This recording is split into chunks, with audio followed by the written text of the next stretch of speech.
The High Council of Valax had spent 3 cycles debating whether to unleash the weapon. It was a creature of biological impossibility, evolved on a Class 12 death world where the gravity crushed the weak. The sun was a radioactive laser, and the atmosphere was 78% nitrogen, a known narcotic to all civilized life forms. They watched on the high-definition monitor as the weapon sat in its containment cell, the cafeteria, consuming a tube of solidified hypertoxin. "Look at him," Commander Zyler whispered, his antennae trembling so violently they created a faint humming sound that annoyed the bridge crew. "He consumes the burning rot and does not die. He is unstoppable." On the screen, Lance Corporal Brad Higgins squeezed the last of the jalapeno cheese spread onto a cracker, shoved it into his mouth, and burped. It was a wet, resonant sound that registered on the ship's hull integrity sensors. Zyler nearly fainted. He grabbed the edge of his command console, his chitinous exoskeleton clicking against the metal. "Shall we deploy him, Commander?" asked Lieutenant Vroop, a stick-thin alien who looked like a praying mantis made of spun glass. Vroop was the ship's exobiologist and Brad's primary handler, a job that mostly involved hiding behind blast shields and taking notes. "The pirate fleet approaches. We have no other choice." "Unleash the human," Zyler commanded, closing his 3 primary eyes in prayer to the Great Star, "and may the void have mercy on our enemies." Down in the mess hall, Brad was bored out of his mind. He'd been assigned to the GSS Fragile Hope as part of the Terran Alliance's cultural exchange and integration initiative, a bureaucratic nightmare that Brad was pretty sure his platoon purgent had volunteered him for as punishment for the time Brad accidentally drove a Humvee into the general's swimming pool. The Fragile Hope was a pristine vessel of exploration and diplomacy, crewed by the Valoxians, a species of high intelligence, incredible technological advancement, and the physical durability of a wet paper towel. The klaxon blared, a soft, melodic chime that sounded like a doorbell, because loud noises could rupture a Valoxian's eardrums and cause them to molt prematurely. "Attention, human Brad," the intercom warbled. "Please proceed to the airlock. The pirates are boarding. Please, please do the violence." Brad sighed, wiped cheese crumbs off his camis, and stood up. The artificial gravity on the ship was set to Valoxian standard, which was about zero point 0.4 Earth gravity. This meant Brad didn't so much walk as bounce moonwalk toward the door. Every step felt like he was launching himself into low orbit. He had to be careful. During his first week, he had sneezed too hard and launched himself forward first into a ceiling panel, denting the Tritanium ally. The crew had enshrined the dent as a holy sight. He arrived at the airlock just as the pirates breached. The pirates were the dreaded krill, a species known throughout the sector for their brutality. They were roughly 4 feet tall, looked like angry plush toys with fangs, and wielded plasma pistols that Brad was pretty sure were just high-end laser pointers. The Valoxian security team was cowering behind crates of emergency rations. They looked at Brad with wide, watery eyes. "Save us, apex predator," Vroop squeaked from behind a stack of dehydrated kelp. "Use your skeletal calcium density. Use your adrenaline gland. Engage the Berserker protocol." The airlock hissed open. The krill pirate captain stormed in, brandishing a vibro blade that looked like a very sharp butter knife. "Surrender, softshells, or we shall." The captain stopped. He saw Brad. Brad stood 6 feet tall. To the aliens, he was a skyscraper of dense muscle and bone, a biological tank wrapped in camo. Brad scratched his stomach where the cheese was settling. "Sup," he said. The sound of his voice, a deep baritone compared to their chirps, caused the front line of pirates to vibrate. It is a Terran," the pirate captain gasped, taking a step back. "I thought they were myths. Look at the microhair on its upper lip. It signals aggression." "My mustache." Brad touched his upper lip. "Yeah, I'm trying to grow it out. It's a bit patchy, but the ladies back in Austin seem to like it." "It speaks the tongue of death," a pirate screamed. The captain narrowed his eyes, his fur bristling. "Fire!" 3 pirates fired their plasma pistols. The bolts hit Brad in the chest. They felt like getting snapped with a rubber band. Hot, but mostly just annoying. Brad looked down at the singed spots on his tactical vest. "Hey, this is standard issue gear," Brad said, genuinely irritated. I'm gonna get docked pay for that. Do you have any idea how much paperwork I have to fill out for a damaged vest? It's a Form 11B in triplicate. He stepped forward. The krill panicked. The low gravity meant Brad's angry stomp propelled him forward with terrifying speed. He didn't even reach for his rifle. He just swatted. He backhanded the pirate captain. It wasn't a hard slap, maybe a 3 out of 10 on the scale of drunk uncle at Thanksgiving. But on a species with hollow bones, it was devastating. The captain flew across the room, bounced off 3 walls, and landed in a heap of tangled limbs. By the void, Vroop whispered into his recorder. He strikes with the kinetic force of a meteor. His casual dismissal of physics is fascinating. The remaining pirates shrieked. One brave soul charged Brad, attempting to stab him in the shin. The vibro blade broke against the rubber sole of Brad's combat boot. Brad looked down at the pirate, then bent over and picked him up by the scruff of his neck like a misbehaving kitten. The pirate flailed his legs helplessly. "Put me down," the pirate squealed. "I am a scourge of the 7 nebulas." "You're adorable," Brad said, examining the pirate's fluffy ears. "Do you guys squeak when squeezed?" He gave a gentle squeeze. The pirate let out a sound like a deflating balloon. "Retreat! Retreat!" the pirates screamed. They scrambled back into their ship, tripping over each other in a desperate bid to escape the gravity-defying laser-tanking giant. Brad tossed the captain toward the airlock as the doors closed. He dusted off his hands. Well, that was weird. He turned back to the Valoxian security team. They were all prostrated on the floor, their heads low. "All hail Brad," Zyla cheered over the intercom.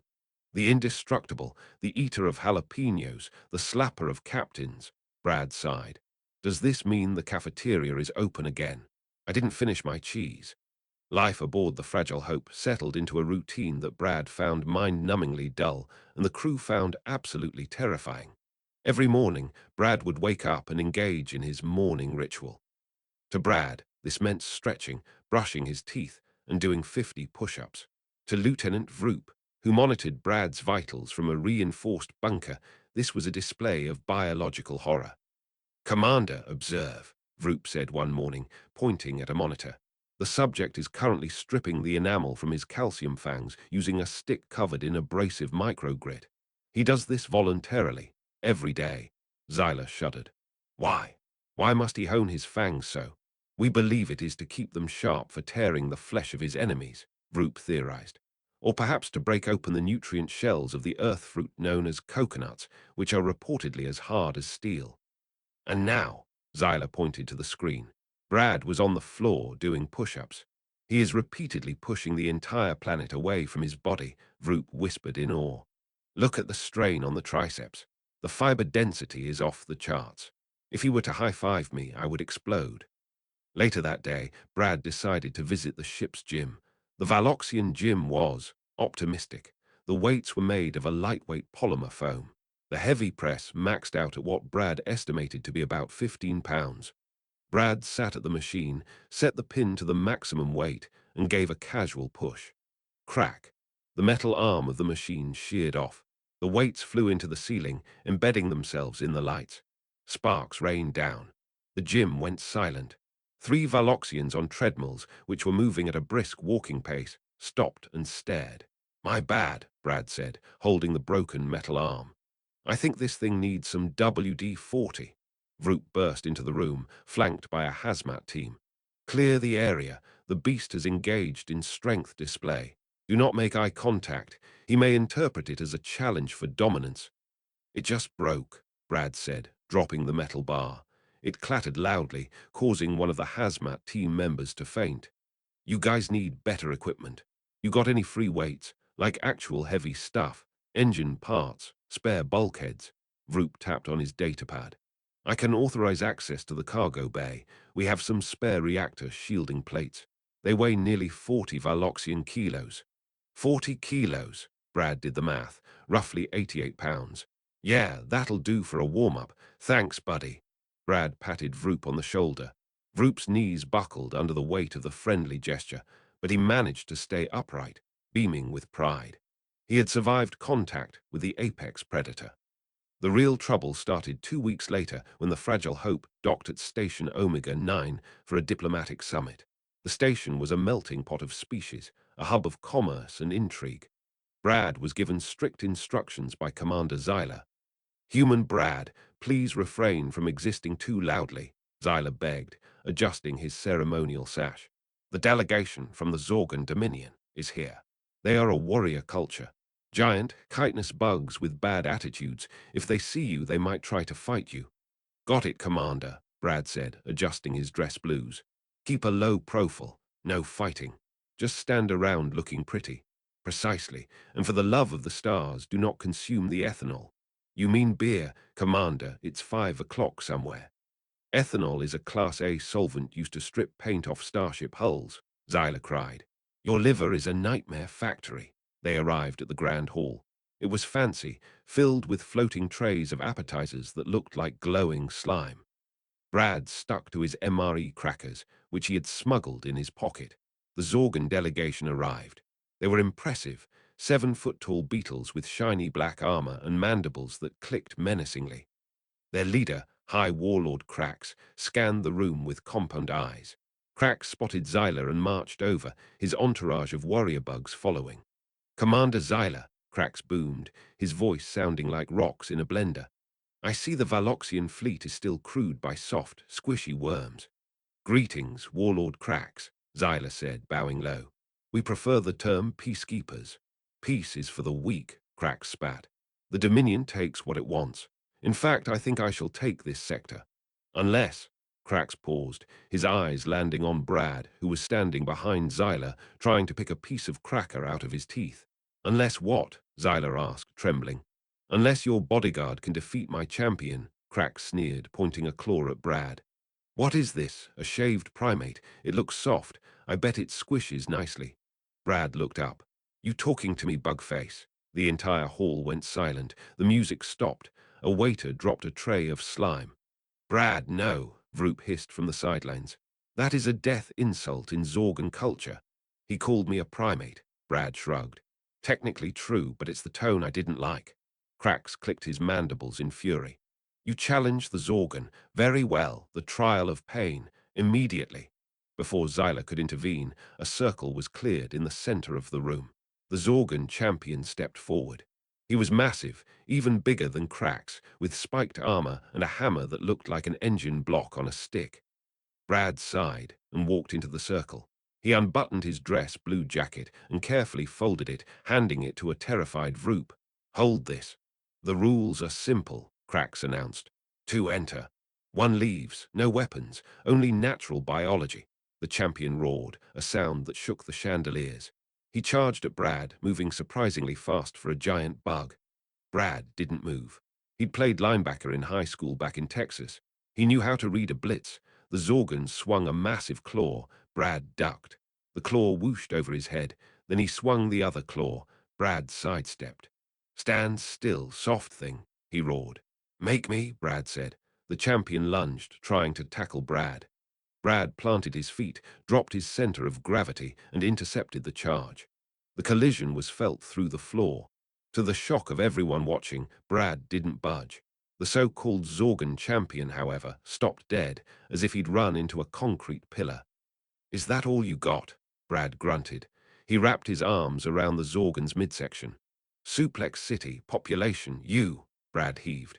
With a grunt of effort that Vroop later described in his report as the sound of tectonic plates grinding, Brad lifted the 400-pound insect off the ground. He arched his back and slammed the champion backward onto the floor. The floor tiles shattered. The Zorgan lay on his back, legs twitching, his carapace cracked but not broken. He made a low, wheezing sound. Brad stood up and dusted off his pants. Krax stared, his mandibles hanging open. "Impossible. The gravity, the leverage. How?" Brad rolled his shoulders. "Core strength, buddy, and a lot of milk." "Milk," Zyler whispered to Vroop. "Write that down. The white secretions of the bovine beast. It grants super strength." Krax looked at his fallen champion, then at Brad. The warlord's aggression evaporated, replaced by cold calculation. "The Zorgan Dominion withdraws its claim on this sector. We do not fight. Whatever that is." Brad walked back to Vroop and took his jacket. Cool. Can we go? I'm starving. I saw a vending machine near the docking bay that sells things that look like pretzels. The legend of Brad grew. He wasn't just a soldier anymore. He was a mythological figure. But the universe has a way of testing legends. The fragile hope was en route back to Valak's prime when the proximity alarms screamed. Not the melodic doorbell chime, but the red alert siren that sounded like a sad trombone.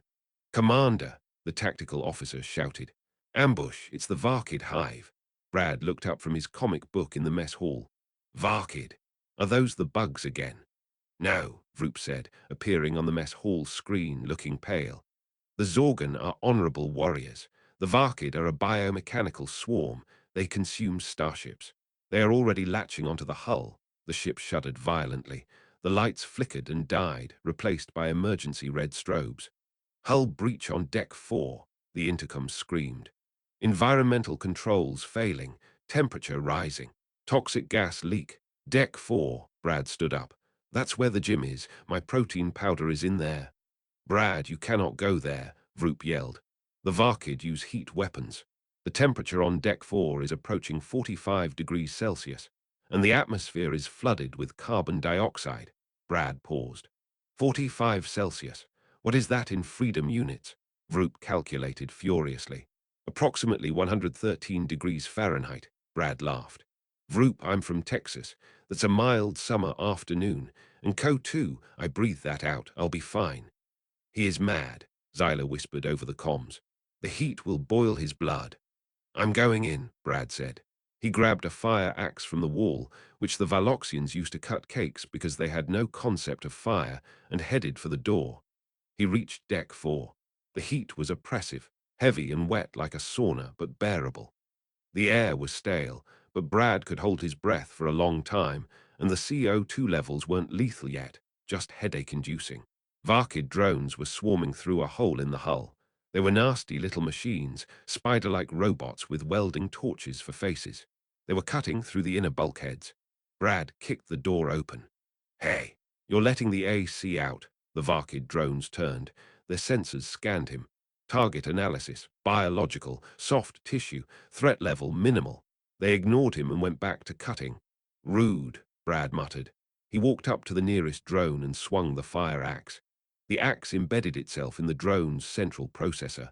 The machine sparked and collapsed. The other drones stopped.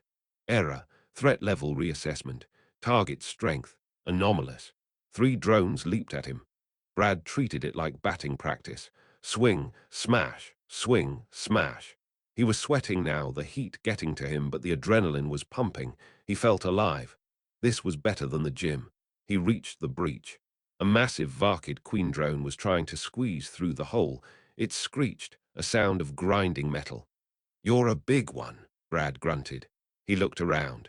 There was a manual override wheel for the blast door, but it was jammed by debris.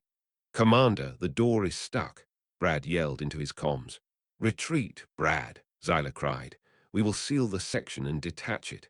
You will be lost, but your sacrifice will be honored. Detach the gym? No way, Brad said. I just realized I left my phone in there too. Brad grabbed the manual wheel. It was red-hot from the heat of the cutting torches. Brad hissed as it burned his palms, but he didn't let go. Calluses built from years of pull-ups and holding hot coffee cups protected him just enough. Brad planted his feet. His muscles bulged, straining against the fabric of his uniform. Veins popped in his neck. On the bridge, the crew watched the biomonitors. His heart rate is 180, Vroop screamed. His internal temperature is critical. He is entering the Super Saiyan state. Come on, Brad roared. With a scream of metal, the debris gave way. The wheel turned. The heavy blast doors slammed shut, severing the queen drone in half. The breach was sealed. The hissing of air stopped. Brad slumped against the hot metal door, panting heavily. He looked at his hands. They were red and blistered. That's gonna need some aloe. Brad, Zyla's voice was a whisper. Are you functional? Yeah, Brad wheezed. But I think I'm gonna need a cold shower. And maybe a new uniform. I sweated through this one.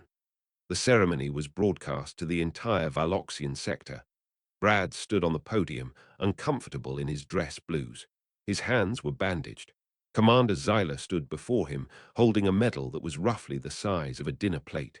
Citizens of Valax, Zyla announced, we stand today before the savior of the fragile hope, the being of fire and bone, the one who walks in the oven. The crowd cheered. He faced the Varkid swarm in an environment that would cook a lesser being, Zyla continued. He breathed poison. He crushed metal with his bare hands. He is the ultimate weapon. Zyla pinned the medal onto Brad's chest. It was heavy. Lance Corporal Brad Higgins, Zyla said solemnly. The High Council has voted. You are hereby granted the title of Grand Warlord of the Void. You are also granted unlimited access to the ship's cheese reserves. Brad grinned.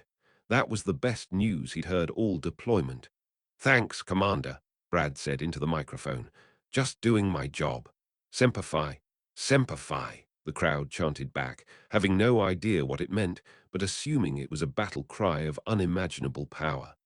Later, in the officers' lounge, Vroop approached Brad. The little alien was holding a clipboard. Grand Warlord, Vroop said nervously. I have a request. It's just Brad, Vroop. What's up? We have received a distress signal from the mining colony on Sector 7. They report an infestation of giant rodents. The miners are terrified. They say the creatures are fuzzy and have long tails. Brad raised an eyebrow. Rats. Monsters, Vroop corrected. Will you help us? Brad finished his cheese cracker and stood up.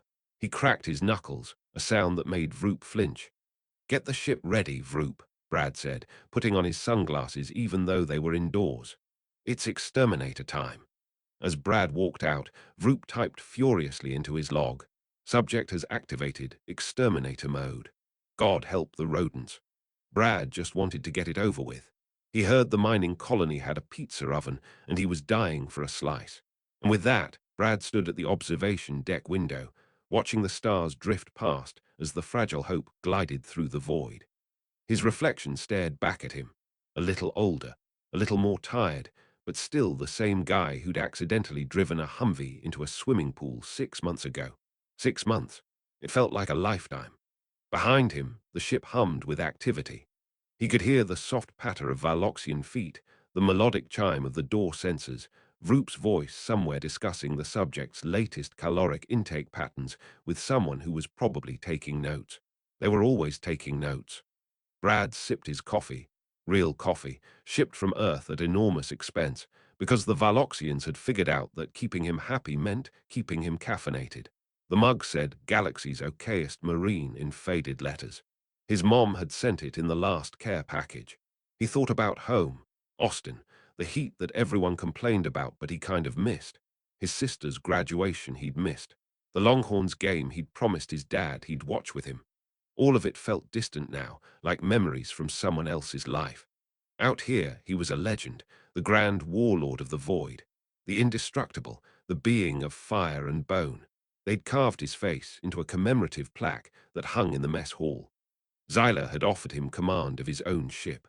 The Zorgan Dominion had sent an official ambassador just to meet him, bearing gifts of crystallized minerals and a formal apology for the soft thing comment. But back home, he was just Brad Higgins, the screw-up who'd gotten voluntold for the worst deployment in the history of the Marine Corps. The weird thing was, he didn't mind it anymore. Sure, the Valoxians treated him like he might spontaneously explode at any moment. Sure, he couldn't sneeze without someone writing a report about involuntary respiratory combat protocols. And yeah, he'd never get used to the way they flinched when he laughed too loud or walked too fast. But they were good people. Fragile, sure, terrified of basically everything, but kind, curious. They'd made him feel like he mattered, even if it was for the stupidest reasons imaginable. Vroop appeared beside him, keeping a respectful 3 feet of distance. Grand Warlord, we approach Sector 7. The miners await your arrival. Brad nodded slowly. Yeah, I'll gear up in a minute. Are you well, Brad? Vroop asked, his voice gentle. Your cortisol levels appear elevated. Are you entering a berserker state? Brad laughed. Nah, buddy. Just thinking. About what? Brad took another sip of coffee, watching a nebula glow in the distance like watercolor paint spilled across the cosmos. About how weird life is. A few months ago, I was nobody. Now I'm out here, saving aliens from rats and broken gym equipment. It's not the life I expected. Vroop tilted his head. But is it a good life? Brad considered that. The medals, the title, the unlimited cheese, none of it meant much. But the crew, the weird little family he'd found among the stars, the way Xyla's antennae perked up when Brad remembered to use the soft voice indoors, the way Vroop beamed with pride every time Brad survived something mundane. Yeah, Brad said finally, smiling at his reflection. Yeah, I think it is. Good, Vroop said, because we need you. The galaxy needs you. Brad finished his coffee and set the mug down. Then let's get to work. As he walked toward the shuttle bay, his boots echoing softly in the low gravity, Brad realized something. Maybe being the weapon, the legend, the myth, maybe that was okay. Because at the end of the day, he was still just Brad. And apparently that was more than enough.